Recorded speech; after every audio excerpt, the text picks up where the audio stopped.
Welcome to the Fabulous Lifestyle Radio Show. Tune in for a vibrant mix of fashion, finance, and life's essential foundations. Join us for expert interviews, insightful discussions, and empowering insights to elevate your lifestyle. From fashion trends to financial tips and personal growth strategies, we've got you covered. So grab your headphones and get ready to be inspired. Tune in now to the Fabulous Lifestyle Radio Show and embark on this exciting journey with us. Welcome, everyone. This is Marie Antonette Waite. We are here at the Fabulous Lifestyle Radio Talk Show on KCAA Radio Network. I'm so excited today because we have such amazing guests for you. And just remember that we are here every Sunday at 3 o'clock p.m. Pacific Time. And we are covering over 5 million households here in the greater Los Angeles. And we are affiliated with CNBC, NBC News, and NBC Sports. Well, today I have a special guest for you, and her name is Heather Medina. She is a principal architect and owner of ArchDev Studio, an architecture and development firm in San Diego, on the leading edge of the residential density bonus program. San Diego offers developers like Complete Communities Housing Solutions. So let's welcome Heather. Hi, Heather. Hi there. Thank you for having me. Yes, I am really happy that you're here today. Thank you. Thank you. You know, we have so many things that we wanted to share to our audience, and one of the things that I am really excited to let them know that you're going to be filming for the Finest Women in Real Estate TV reality show. Mm-hmm. That's correct.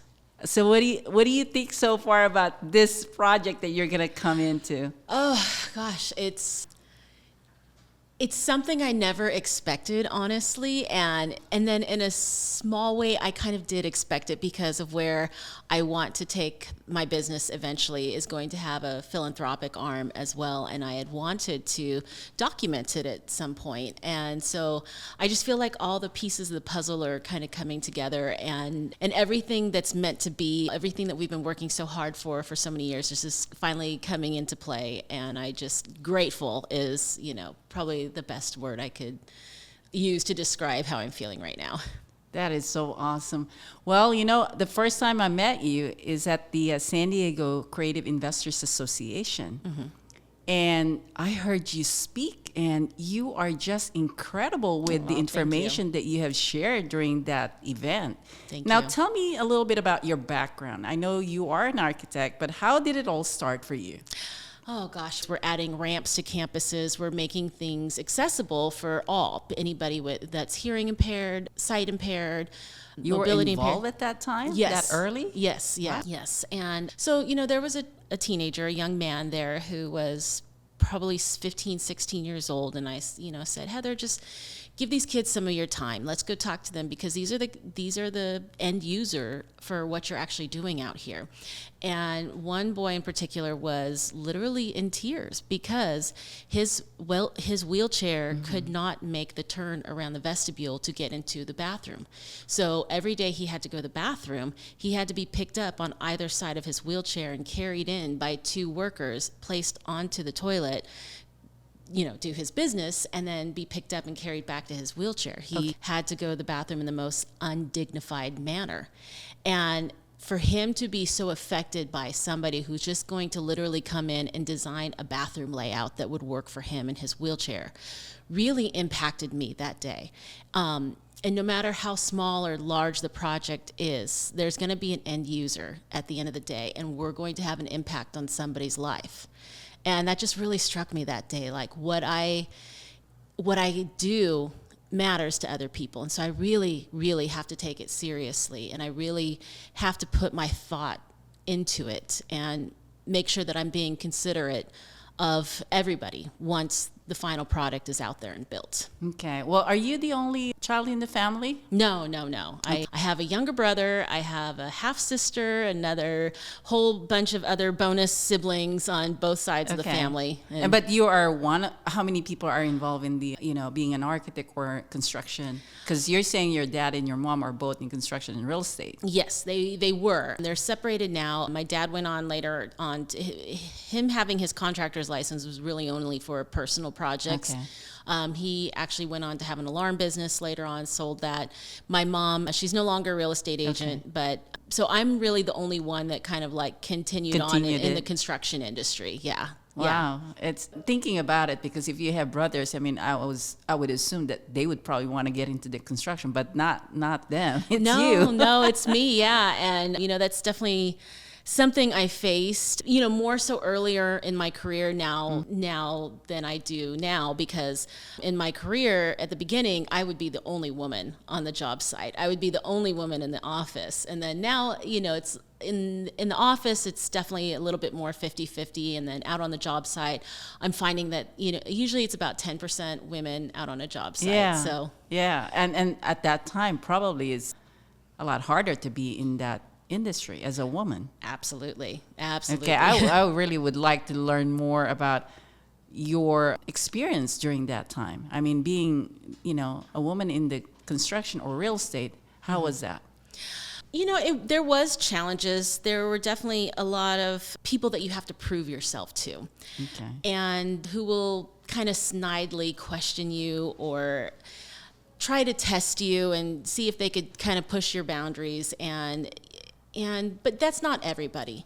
I don't want to paint the picture that that's everybody out there. For the most part, it's the sexism that I encountered at the beginning of my career it's not impacting my career today by any means. So it changed? Yeah, I would say definitely the culture changed. Okay. Definitely on the construction site. And yeah, I used to get people that would come in and just kind of want to bully you over, because as the architect, you're also the owner's representatives, and sometimes with contractors, sometimes not. There's definitely been a whole slew of wonderful contractors that I love to work with, and we can collaborate and have a great working relationship. But there's definitely been a few times where I've been on the job site and they haven't known that I was part of the architectural team, and they're questioning why I'm there. Like, oh, is she here to tell me, how to paint the building or something like that? What colors is we're going to make it? And I'm like, no, actually, I'm here to run the meeting, and we're doing the kickoff here. And so, but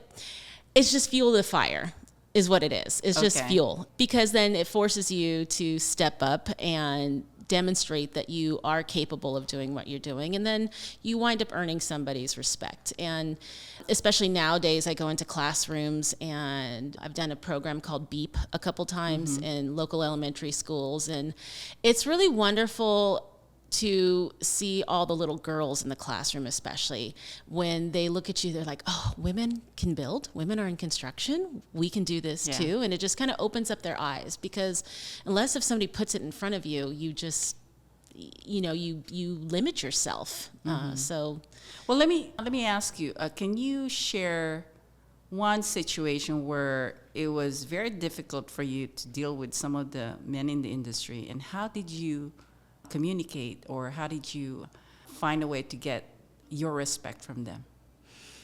Oh, gosh. Because what I wanted to do is I want to make sure that the women that are wanting to get into the construction, if they ended up having those kind of problems, I want them to understand how to deal with it, so they don't get afraid or feel like they can't do it. I think it's just pushing through that fear. Okay. Because inherently we all have some form of imposter syndrome or another sometime. And it's just believing in yourself and your capabilities. Regardless of convincing somebody else, you might or might not ever convince that person that you belong in this space. But as long as you know it in here, it doesn't matter what anybody else thinks. I know my capabilities. I know what I can do. And it doesn't matter. I don't have to sell anybody else on myself. Okay, well, what if, a good example is, what if someone start bossing you around, and which is, not what you would like to do? How do you deal with that? You just hold your ground.